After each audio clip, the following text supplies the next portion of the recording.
मुझे तो ये समझ नहीं आता है कि जब पॉलिटिकल पार्टीज प्रोटेस्ट करती है तब लाठीचार्ज या टीयर गैस क्यों नहीं यूज़ किया जाता है।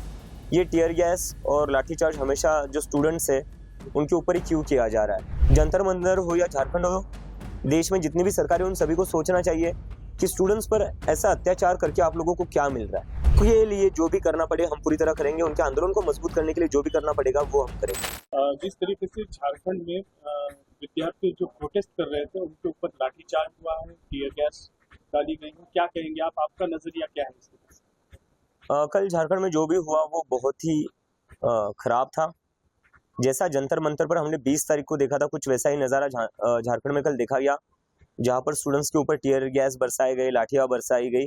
और मुझे तो ये समझ नहीं आता है कि जब पॉलिटिकल पार्टीज प्रोटेस्ट करती है तब लाठीचार्ज या टीयर गैस क्यों नहीं यूज़ किया जाता है। ये टीयर गैस और लाठीचार्ज हमेशा जो स्टूडेंट्स है उनके ऊपर ही क्यों किया जा रहा है।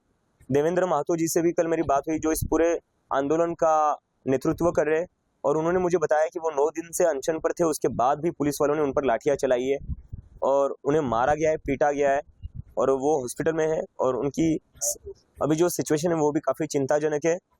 तो कहीं ना कहीं सोचना चाहिए सारी सरकारों को, चाहे जंतर मंतर हो या झारखंड हो, देश में जितनी भी सरकारें उन सभी को सोचना चाहिए कि स्टूडेंट्स पर ऐसा अत्याचार करके आप लोगों को क्या मिल रहा है।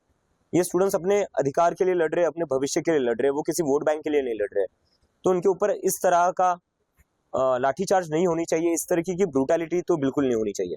एक वीडियो भी आया है जिसमें आप समर्थन देते हुए दिख रहे हैं, आपकी क्या बातचीत हुई? देवेंद्र महतो जी से मेरी वही बातचीत हुई। मैंने पहले तो समझने को कोशिश की उनकी अभी सेहत कैसी है, क्योंकि जो मुझे पता चला था, मेरी टीम वहाँ पर लगातार बनी हुई है। कल रात भी हमारी टीम वहाँ पर पूरी रात उनके साथ हॉस्पिटल में थी और सुबह भी मेरी बात हुई कि अभी उनकी सेहत कैसी है। तो हमने तो वही पूछा कि आप लोगों को जो भी मदद चाहिए वो हम लोग पूरी तरीके से आपके साथ है, जितनी भी डिमांड्स है हम उन पूरी डिमांड्स का समर्थन करते हैं। और हम देवेंद्र महतो को खुद झारखंड के जो इस आंदोलन के नेता है, हम चाहते कि ये पूरा आंदोलन वही संभाले, वही चलाए और उनके चेहरे पर ही चले, क्योंकि वो उन्होंने बहुत बड़ा त्याग किया है 9 दिनों का अनशन करके। तो उनके लिए जो भी करना पड़े हम पूरी तरह करेंगे, उनके आंदोलन को मजबूत करने के लिए जो भी करना पड़ेगा वो हम करेंगे। समाज के काफी स्तर से सवाल हो रहा है कि अभिषेक किशोर और उनकी टीम रांची कब जाएगी, झारखंड कब जाने वाली? टीम तो जा चुकी है, हमारी टीम वहां पर है। और जैसा कि मैंने थोड़ी देर पहले कहा, इस मूवमेंट के जो लीडर है वो देवेंद्र महतो है, जो 9 दिनों से अनशन पर है। लेकिन आप कब जाएंगे, ये सवाल काफी उठ रहा है। नहीं, मैं उसी पर आ रहा हूँ। हमारी टीम वहां पर जा चुकी है, हमारे लोग वहां पर लगातार काम करे उस आंदोलन को मजबूत करने के लिए।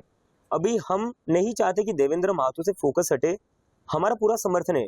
इम्पोर्टेंट क्या है, क्या हम उस लड़ाई में उनका साथ दे रहे या नहीं दे रहे, हम वो पूरी तरह दे रहे। मैं लगातार टच में हूँ झारखंड में जो स्टूडेंट्स है उनसे। हमारी टीम वहां पर लगातार काम कर रही है। कल देवेंद्र महतो जी को संसद में जब वो जा रहे थे तब हमारी टीम उनके साथ कंधे से कंधा मिलाकर चल रही थी। तो उनको मजबूत करना हमारा काम है सर, वहां जाकर अपना चेहरा चमकाना हमारा काम नहीं, उनको मजबूत करना हमारा काम है। उमर खालिद की कल एक बुक लॉन्च हुई है जिसका नाम है backward communities, Adivasi histories the politics of power. तो उसके बारे में क्या कहेंगे आप? क्या आप पढ़ने वाले हैं बुक? मौका मिलेगा तो जरूर पढ़ूंगा, क्योंकि अगर आदिवासियों की बात हो रही है, फ्रैक्चर्ड कम्युनिटीज की बात हो रही है, मार्जिनलाइज्ड कम्युनिटीज की बात हो रही है, तो मुझे लगता है तो हम सभी को उसके बारे में पढ़ना चाहिए। आपको क्या लगता है आदिवासी कम्युनिटीज के बारे में आप क्या कहना? नहीं, मुझे तो लगता है कि कहीं ना कहीं इतने 80 सालों के बाद भी, जैसा मैं अभी थोड़ी देर पहले कह रहा था कि 80 सालों के बाद भी हमारे जो गांव के स्कूल है या हमारे जो गांव है वो आज भी बहुत पिछड़े हुए हैं। और उसमें अगर हम देखा जाए तो सबसे ज्यादा अन्याय किन लोगों के साथ हुआ है?